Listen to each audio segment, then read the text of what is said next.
अगर आप भी चाहते हैं कि WS म्यूजिक भोजपुरी के ऑडियो वीडियो सबसे पहले आप तक पहुंचे, तो हमारे चैनल को सब्सक्राइब करें और बेल आइकन को दबाना ना भूलें। Presented by WS music. आप सुन रहे हैं WS म्यूजिक की धमाकेदार प्रस्तुति।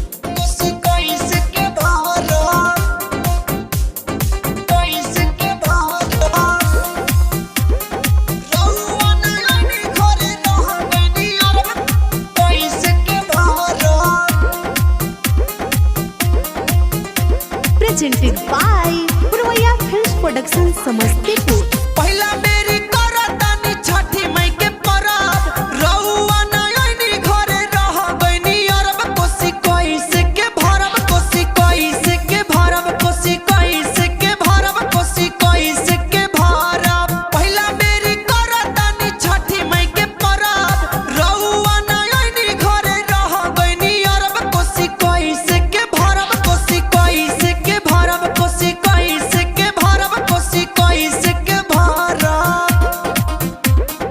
कोइसे के भरब कोइसे के भरब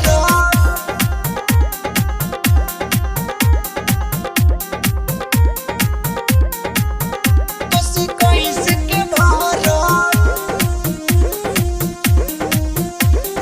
कोइसे के भरब छोटे बाते वार कैसे जाई शहर के जाके ले आई पियाऊ खिचरहर